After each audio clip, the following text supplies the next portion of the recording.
next to January 1st, July is the most amount of homes expiring in any market. And our predictions are that this July is going to be quite a chunk of listings are going to expire in January, which creates this opportunity for people to go after.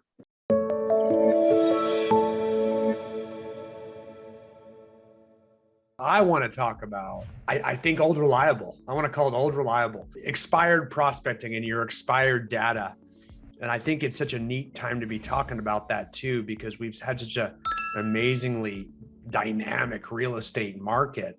And here we are coming into the halfway point of summer of 2022 and interest rates for the first time in decades are really making seriously moves up, and it's got everybody kind of freaking out.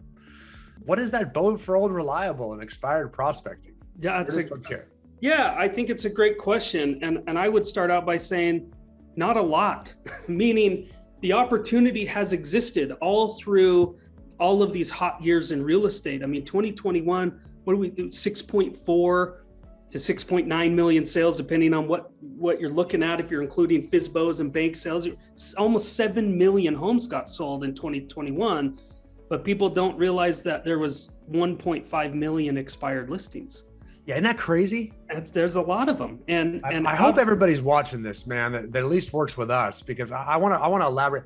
2021 was the hottest year in the history of the United States, probably the world, for the amount of home sales. So arguably, it's never been easier to sell a home as it was in 2021, the hottest market of all time. Yet, how many expired listings were there? 1.49. It represented, people probably don't also realize, because we're hearing this a lot, well, everything sells in my market, everything sells. But if you look across the country, there was over 10 million listings for 2021. And out of those 10 million people who tried to sell their home, we only had, NAR says 6.4 million listings that were on the MLSs that ended up selling. So there's like 35% of people who wanted to sell their home that didn't sell their home. Now that includes canceled and withdrawn and a bunch of statuses across the country, but 14% of the people who couldn't sell is because the listing just expired before they could get it sold. Yeah, isn't that crazy? 14%, yeah, because all the listings don't sell in your market. No.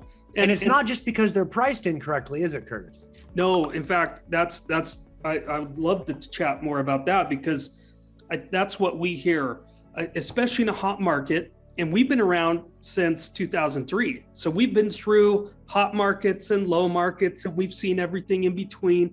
And we hear all of the reasons why agents don't want to work a lead of someone who is trying to sell their home right now.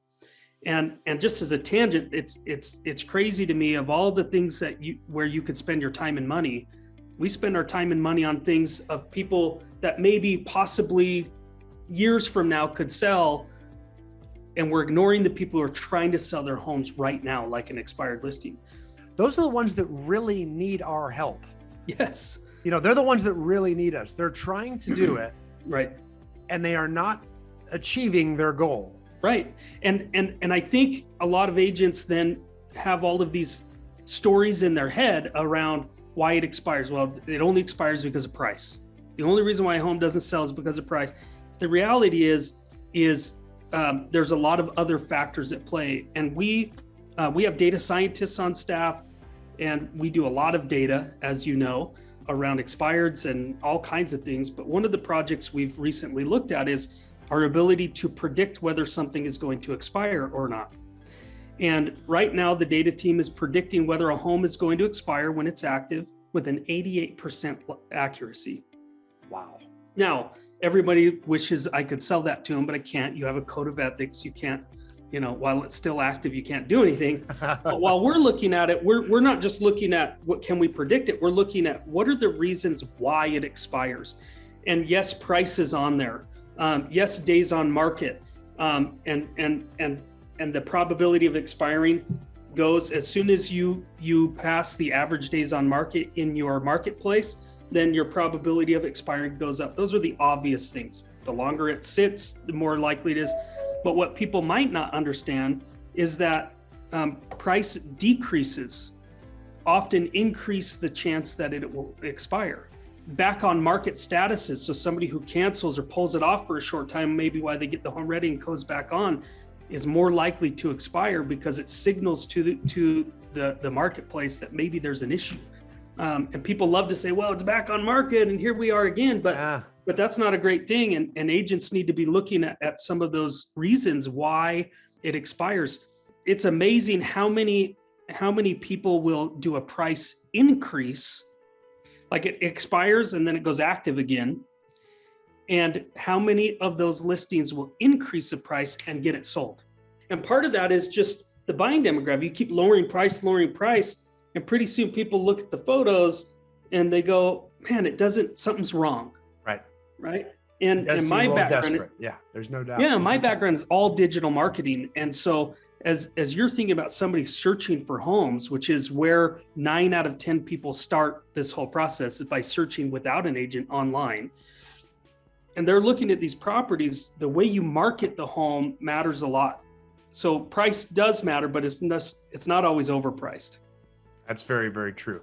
I think something that I've always thought, when you look at it, when someone's moving their statuses around, like, price reduced, back on market, all that, that's a fidgety seller. That's an antsy seller, which makes me think a more desperate seller. So you actually kind of give away your motivation before the negotiation process. Like, this person really must move. They're just moving. They can't sit still, and ultimately it tends to expire or pull off or cancel, that type of thing. Well, and we're starting to see the data. If somebody's getting antsy, pivoting the marketing strategy of how you're marketing that home is a better chance that it will sell than messing with the statuses on the MLS.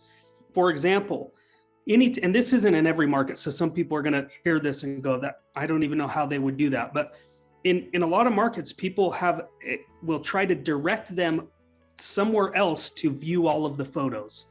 Like, they'll put 3 or 4 photos here and say, go over here to look at more photos or a virtual tour or this. Anytime you direct somebody away, it increases the chance that it's going to expire. And from a digital marketing standpoint, that's because you create friction. So if you're not utilizing all of the photos you can upload into the MLS, and if you're not utilizing all of the description and using keywords of what people are searching, then you are increasing the likelihood of your home expiring. So on the flip side of that, where we help agents is, because we know that, we go, okay, of the 1.49 million expireds in 2021, we know that over 20% of those relisted with a new agent right away. And of those people, the ones who change the marketing are more likely to get it sold the second time around. Right. That's right. Yeah. And that's, I think you brought something up there. You said, rather than just messing with buttons to change statuses to try to it's like taking a fishing line and just kind of tugging on it, hoping something bites. Like, think about changing your lure or going to a different fishing hole. Like, what are we doing to get active?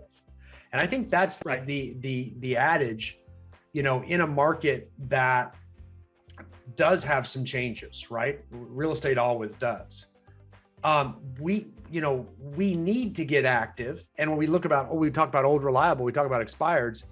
I don't really care what market you're in, whether it's a hot buyer's market or a seller's market, it's very successful. So people could say, well, the time for expireds was in 2008 when all properties were expiring. Well, I don't know. They were all expiring, but they weren't selling them when you relist them anyway. They were hard to sell. I don't know if they were that valuable then. Number 2, there were 9,000, other agents in your market prospecting for them. But I think the end all conversion rate is better now than it was then, in a very hot market when there's still plenty of them. And the general uneducated population of agents doesn't want to do the work. So they tell themselves expireds don't work in this market, so they don't have to do some other activity. Right. But the top agents know. We've got a client, Curtis. The guy prospects in West Los Angeles, And he, you know, he does everything we teach. You know, he builds a sphere of influence and all that stuff, but he still prospects for expireds an hour and a half a day. The guy closes 30, and last year he closed over 30 expired listings. Average price, get this, $4.5 million. Yeah. Luxury market, expired prospecting, average price, 4.5 million in the hottest market in history, just last year. Well, I mean, on that note, I think one of the greatest ways to break into the luxury market is through expired listings, because if you can get a few under your belt, then all of your marketing starts to take care of it yourself, your branding there, and luxury being the top quartile in whatever your marketplace is. So, I mean, every market has luxury for your market, but the greatest way to break into that is by looking at what expired and going after them. Yep, and it's also the quickest market to fluctuate with any change in the stock market or interest rates. It's the most fickle market, right? You know, like any little flutter, you see big price adjustments real fast, and I mean, we may feel like prices have been going up for 10 years, but in luxury, man, it has little, 6 months ups and downs with all those little fits and giggles that the rest of the economy, something happens in Greece, all of a sudden the luxury market's affected in the United States. And then we were talking about this earlier, and then you get headlines that are talking about that segment of the market. Yes. And the bubbles bursting. Project that to everybody else, right? So right, absolutely, yeah. So I think it's just I think what you're doing is a good service to agents, because oftentimes we are saying that in certain areas, even right now, when interest rates pop up for the first time in a couple decades, all of a sudden that kind of polarizes some local markets. Like all of a sudden, wait a minute, I don't want to list my house, because why would I leave my 3.5% house to go into a 5.5% rate? So I don't want to list my house. So the supply stays down and the demand stays down too, because you got one less buyer and you got one less seller. Now prices still may be going up because supply and demand are still out of whack at an equal rate, but there's less activity, there's less total sales volume, right? Because there's less listings and therefore less buyers for the same reasons. Yeah. So agents need to get to work, right? Well, and I can speak to that a little bit. In we talked about 2021, but to date, to May 25th, when we pulled these numbers, expireds are up 39% year to date over last year. And if you start to look at the reasons why, a lot of times what's crazy is 2021 was fake. Like it was just weird. Surreal. It was just a weird year. And you've got people that are priced below the average price per square foot that are expiring. But the reason why they're expiring is because a seller has been looking, and in a lot of markets they're going, well, everybody's getting $20,000 over asking price. And so they're even getting at asking price offers and going, no, let's wait for the next one, right? And there's going to have to be some education from our clients to the consumers that it's still a hot market. If somebody is offering you your asking price, that's a hot market. Yeah. And it's so, I mean, it's amazing how agents will say, hey, the market is going backwards. And it's because I'm seeing price reductions, and they don't realize there's all different types of pricing strategies out there. I mean, a lot of times in the white hot market, you price it at market to drive multiple offers to then drive up the price. So you actually intentionally, but then you got the people that price it as high as they think they can pull someone up to. And if that doesn't sell, that's a big risk, right? Because then you got to reduce down, and we see what that does for expired tenancies. Right. It deflates, it creates negative motivation in the seller. So if you roll the dice, you might get a little too aggressive with how you're pricing ahead of the market. But they'll see that and they'll think, well, I've seen some price reductions, therefore prices are coming down in my area. Like, oh no, that's not how it works. That's just strange, hyper local marketing practices that are really just anomaly listings. You see that quite frequently, and we hear that with agents all the time saying, hey, I've seen a lot of price reductions. Yeah, that doesn't necessarily mean prices are going down. Right. It means we got some pricing problems. Yeah. So yeah, it's kind of interesting. But right now, I do think, people are always saying, well, how do I get back to work? I mean, my sales volume is down year over year, which I do think you're going to see. Sales volume is going to stay down, even though prices are going up compared to last year. Total sales volume and units sold is going to be down year over year. And it has been, it's probably going to continue to be due to a lack of inventory and increased interest rates. That kind of double storm is hitting us. So agents need to actually do some activities to generate business. And I've always said this, and I'll still say this: there is no higher and better use of your time to generate listings than prospecting for expireds. I think it has the highest conversion rate of all activities for generating listings, for time and dollars spent on task to the result. Well, if I were to have to go back into sales for whatever reason, I would build my sphere of influence and prospect for expireds. That's what I would do, because I know that'll get me tons of listings. Yes, and to speak to that a little bit, I think at a recent conference, they threw out this stat. So I can't cite the source here. This is the CEO of one of the major franchises said that they estimate in 2021, 200 million leads were sold to real estate agents.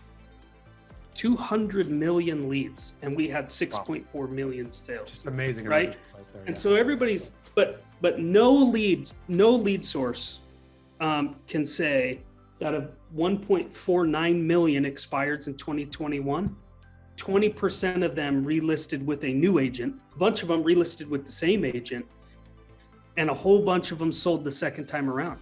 No other lead has a closing rate like that. And it's a listing lead, which is probably 5 times as valuable as the buyer leads, which is 95% of the ones in your number, I'm sure. Right. The buyer leads are sold left and right. But buyer leads, A, they don't pan out very often, certainly in a low inventory market. And number 2, they take about 10 times as much time as a listing does to service and close. And listing leads generate more listings, like everybody sees it. So much more value. That's why I do it. Like I tell you, what would I do? And I'm being very genuine here. I would build my sphere of influence and I would prospect for expired listings, because it doesn't take all my time either. I can generate it and I don't have to mess with it. And it's going to get me more business on top of it, like compound interest. And it doesn't matter. I could be new to an area. It doesn't matter. I could not know anybody. I could be 20 years old and not have any friends that are old enough to own a house. None of that matters when you prospect for expireds. In fact, we had a client once from Nigeria who moved to I think it was South Carolina or something. The guy had the thickest Nigerian accent I've ever heard in my life. Okay. And I mean, when you talk to the guy, you actually thought you were on the phone with someone who's going to scam you out of your credit card. You know what I mean? Like it sounded like, he was probably the least approachable phone voice on the planet. And the guy ended up converting like 50 expired listings a year. So I don't care how well you talk or speak English. Right. Really, there's almost no excuse that expired listings will generate listings in any market, anytime, no matter what big limiting belief you're hanging on to as to why you can't succeed. Right. Well, I can tell you, Brian, I'm somewhat excited that there's, like you said, there's less inventory or less homes to sell, but pricing may still be going up. It's a unique thing to look at with supply and demand. But I'm excited what it's doing for the attitude for real estate agents. Yep. And I don't mean to offend any agents listening, but we've gotten really lazy the last couple of years. And as we are looking at what expires and what sells for undervalue, it's a lot, the marketing. It's iPhone pictures of a $500,000 home. Like, get a real camera, get a photographer, it's descriptions in there that say, I'll only show the property this, 7-minute period of time in the week, and I don't want to get any texts or calls from anybody. Like we've gotten real lazy with the way that we've been marketing properties, and the increase in expireds is making people go, maybe I ought to write a better description. Maybe I ought to take better photos. And it's increasing the standard that we have to go and market and sell properties. Yeah, I don't know if we want to tell people this. This is what I mean. It's all that stuff that generates all the leads for expired prospectors. But yeah, you're totally right. I mean, it's prolific out there.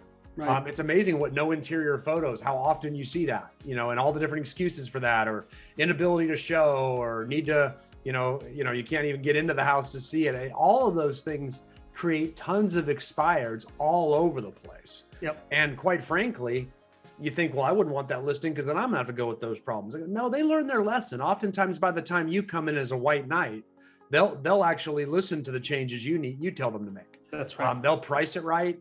They'll make it more available to show. They'll, do the repairs or updates that you need to. That's the neat thing about coming in. They've already tried it their way. Then they finally come in and listen to you. I think we've all had that. Yep. If you've been in real estate before, you've lost a listing and then they did everything you said with the next agent. Well, that tends to happen with expired. So It's nice to be on the receiving end of that if you prospect them. Well, let me at least tell people, they should be getting expireds.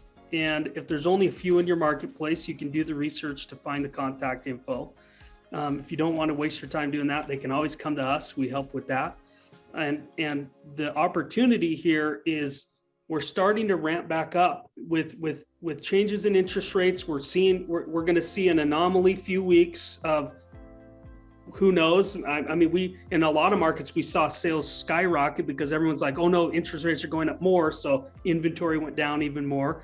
So it's going to be weird for the next 4 weeks. But July is next to January 1st. July is the most amount of homes expiring in any market, and our predictions are that this July is going to be quite a chunk of listings are going to expire in January, which creates this opportunity for people to go after.